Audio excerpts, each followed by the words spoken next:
اورنګزیب بادشاہ راوغوښتو رحمان بابا راځه کنه کله کله زما دې دربار ته راځه ما ته شعرونه وایي. اوس د اورنګزیب دربار تاسو لیدلی نه دی، ما لیدلی دی. هغه کور چې اورنګزیب پکې اوسېد، هغه تخت چې اورنګزیب به پې ناست، د عقل نه بار دی، د عقل نه. هغه دروازه چې اورنګزیب به پې تخت ته راننوتو، عقل به دې وخوځي چې هغه دروازه وګورو. هغه دروازه د وزیران چې اورنګزیب ته به په هغه کم تخت هغې ناست، عقل به. هغه محل چې دی پکې اوسېدو، د محل په منځ باندې نیر تیر دی. والله علم بالصواب چې نیر راوستی د کوم ځای، یو طرف ته محل دی، بل طرف ته محل دی، په منځ نیر دی، بالکل د جنت منظر ځان ته جوړ. هغه دور وګورئ د مغولو د زمانې، عقل به مخ. هغه تعمیرات وګورئ، اوس د ځمکې په سر هغه مستریان پیدا که چې کوم تعمیر هغوی کړی. تاج محل چې وګورئ، تاج محل عقل به دې وخوري. عزیزانو بیا د اکبر بادشاہ قبر چې وګورئ، قبر داسې رنګ یې جوړ کړی دی چې په اوړي کې هم پکې جمع وي، داسې په اوړي کې پکې جمع وي. هغه زمانه کې خو ایر کنډیشن نه وي 300 کاله وړاندې، په اوړي کې پکې. اوس پاکستانیانو هم د جناح صاحب قبر جوړ کړی دی، خیره خیه اس یو برجګۍ جوړ کړی دی. ورشه قبرونه هغه د نورجهان قبر ورشه وګورئ. د مغولو د زمانې تعمیرات 80 لکه روپۍ ورځ د هندوستان یوازې د مغولو د آبادۍ د کتو د ټیکس آمدن دی، 80 لکه روپۍ ورځ. کوڅه ډبو تاسو له هندوستان درکړي څه دي؟ بنګال یې درکړی چې په وچه لارم نه وه. د مسلمانانو عقل دا و، عقل دا و تا کې چې تا تقسیم کولو چې دې ځای نه دي تر دلی پورې دلی اغستی وې. د یو دلی په آمدنۍ باندې نیم پاکستان چلیږي. اورنګزیب بادشاہ دی، رحمان بابا د هغه زمانه کې ورته کله کله راځه که نه؟ زه ویو ته زما دربار ته راځه. اوس رحمان بابا خو د نیمې شپې خوند اغستی و، نو هغه ته د بادشاهانو دربارونه ورته څه ښکاري. اوس ته د نیمې شپې خوند والي، نو هله به درته بل خوند څه نه ښکاري که ته خو نورو خوندونو پسې مړ ځکه یې چې تا دا خوند اغستی نه دی. په دې تماشه نه یې څوک چې د خپلې معشوقې په تماشه خبر شي، بیا د عالم په تماشه خبر نه. د عالم تماشو پسې ځکه ګرځي چې د محبوب په تماشه خبر نه. رحمان بابا ورته وی اورنګزیب ته چې دوه خبرې واوره. یو دا چې نن پترخ کې می جانان پلاس کې می جام دی، نن پترخ کې می جانان پلاس کې می جام دی، زکه اورنګ د زمانه زما غلام دی. زه د یار تصویر پترخ کې او د مېو جام پلاس کې ګرځوم، نو اورنګزیب ز تا خپل غلام ګڼم، نو غلام دفتر ته به آقا څنګه راځي؟ زما مړی بادشاہ ته وایي. تاسو ویلی شئ د کلي خان ته هم خدای راستي که ووایي، د کلي خان ته به ته ووایل چې ته زما خانانو ته خو تاسو توبه توبه. د خانۍ او د نوابۍ پروا ځکه نه لرله چې هغه په بلې خانۍ خبر شوی و که نه. بیا ورته وایي بله خبره واوره، ستا دا دربار، ستا دا بادشاهي، ستا دا فوج، ستا د شان و شوکت، زه ما هغه در او هغه زلفې او هغه خوند لیدلی دی چې واوره. د یار در به په هزار درمان ورنکم، د یار در به په هزار درمان ورنکم، آشنایی به دی په این و آن ورنکم.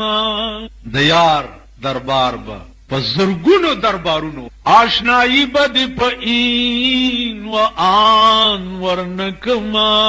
ستا یارانه به والله که نه په دې دنیا ورکم او نه په هغه دنیا، په دې دنیا او په هغه دنیا، دا دواړه دنیا ستا په یارانه یو سکټ باندې قربان. دا زما تقریرونه بعضې خلک واوري، مولیانو نه تپوس، نو مولیان غریبانو کې خو قسمه قسم دي، بعضې پکې وایي چې دا کوم کتاب کې دي.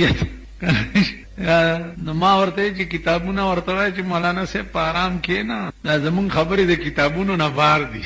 دا کم کتاب کې دا د حضرت ثوبان نه پوښتنه وکړي، کتاب درته وښیه چې دا دنیا او هغه دنیا، هغه دنیا کې خو جنت دی، نو جنت به هم د یار په یارانه نه ورکې. نه جنت سی، جنت سی. ورشه دا حضرت عمر نه پوښتنه وکړه چې خدای جنتونه هېڅ مې نه دي په کار، خو چې خالي راته څه ونه وې. زه د خپل عدل او د انصاف په بدل کې جنت حورې غلمانان نه غواړم، خو چې خالي پرې مې ځکه چې نظر د حضرت عمر د خدای په قهر او یا الله قهر او غضب دې داسې دی چې خالي معاف مې کې وراته. حضرت ثوبان ټوله ورځ رسول الله صلی الله علیه وسلم نه ولید، نو ټوله ورځ په جړا تېره. ماښام چې ولیدو بیا هم ژړل. پیغمبر ورته ویل ولې اوس ولې جاړې؟ اوس خو دې زه ولیدم که. و یا رسول الله اوس ځکه جاړم چې قیامت کې که زه جنت ته لاړم ته به په جنت کې تمې، نو ته به چېرته لویو مرتبو کې ناست یې، ځکه چې پیغمبر یې زه به داسې جنت څه کم چې چېرته تا نه وینم، زه به داسې جنت څه. جنت مې نه دی په کار، ستا لیده مې په کار دی. د خدای غیرت په جوش کې راځي. ورته وایي من یطع الله والرسول فاولئک مع الذین انعم الله علیهم من النبیین والصدیقین والشهداء والصالحین.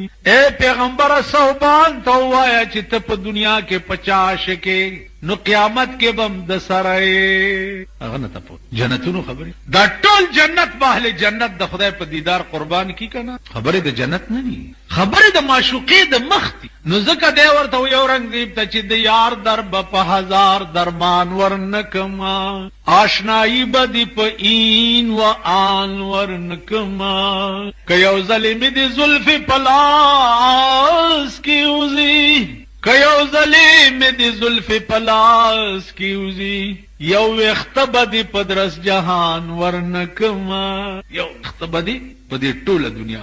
حجی محمد امین صاحب د الله غریق رحم هغه بوي چې 100,000 فردوس په هر خم کې د زلف دي 100,000 وای کنه اسه خوندم نشت ما ورته خوندم نشت ما هغه غرونه المن ربک اکثر رب کې یو نړۍ روټۍ بنی یو ګیمه خوندم نشت 100,000 فردوس په هر خم کې د زلف دي زلف کې خم 100,000 جنتا د زلف په یو خم دي یعنی د زلف په یو خم باندې 100,000 جنت قربان یو ناغزه کوي چې یو ظلم دي زلف پلاس یو اختبدی پدرس جهان ورنکما یو ظلم لاستا په بو صبر یو ظلم لاستا په بو صبر شي دا نعمت بد جنت په خوان ورنکما تاسو ترس کړو چې انعام په دوه قسمه دي یو انعام د دین دی یو انعام د دنیا دی. اوس د الله په نسبت باندې کوم انعام زیات معزز او زیات معتبر دی چې چاله دنیا کې دولت او مال ډیر ورکی او کچاله دنیا کې دین او خپل رابطه او تعلق.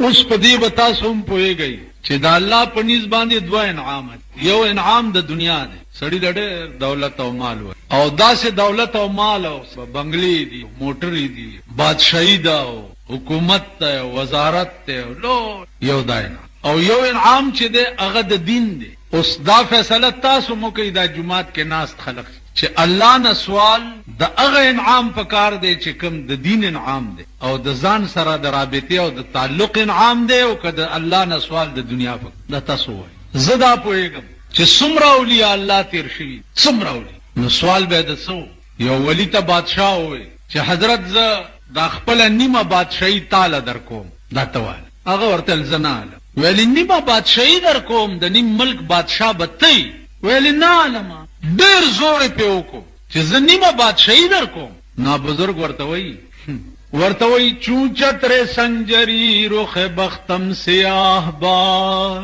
چوچتر سنجری رخ بختم سیاہ باد در دل اگر بود ہوس ملک سنجرم زانگا کی آفتم خبر از ملک نیم شب زانگا کی آفتم خبر از ملک نیم شب ما ملک نیم روز با یک جون میں خرم. بادشاہ ورته وی پوینه بزرگ ورته وی چې چون چتر سنجری رخ بختم سیاہ باد در دل اگر بود ہوس ملک سنجرم. اے بادشاہ د تور چترای پشان دی زما د بخت مختور د بخت د تور چترای پشان دی زما د بخت مختور شي در دل اگر بود ہوس ملک سنجرم. کستا د سنجر ملک پزړه کې زما هوس وی نو د قیامت په ورځ د زما د بخت مخت د چترای پشانې تو پړه کې مې دا هوس چې ستانی ما بادشاہي د زوال ولی دا الله بندا ولی استاد د جمعات کې ناس خلق تر ما پوري تاسو په ایمان وای چې چرته گورنر صاحب غوښتي یا وزیر اعظم غوښتي یا غلام اسحاق خان غوښتي او درته ویل چې تاسو زیو وړو کې غوندي وزیر لګو د پندای نه تر دې پورې به پسو ټوپونو راشي په دې می پوي خزب امثال جوړ کی زامن بمثال الله چرته زو چرته وزارت د سیدا ماما وای اوس بډای قدر ته وای چې وزیر کوم دی مخه سره دی ګیرته ها اوس هغه سړی ته وی ولی د خدای بندا په قیامت کې مې د خدای وای مختور کی که زما په زړه کې دا هوس وي چې زه د سنجر ملک نیم بادشاہ جوړ شم. ولی ورته وای چې زانګه کې یافتم خبر از ملک نیم شب، زانگاه که یافتم خبر از ملک نیم شب، ما ملک نیم روز به یک جونم خرم.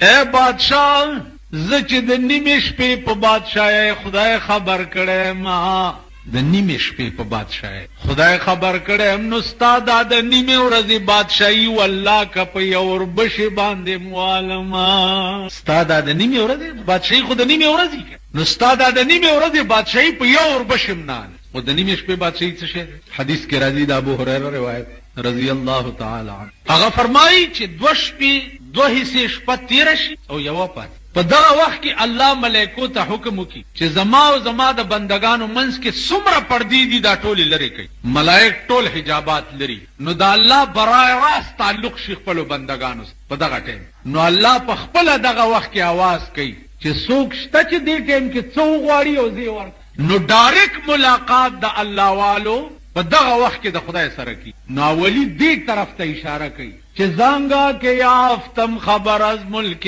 نیم شب، ما ملک نیم روز به یک جونم خرم.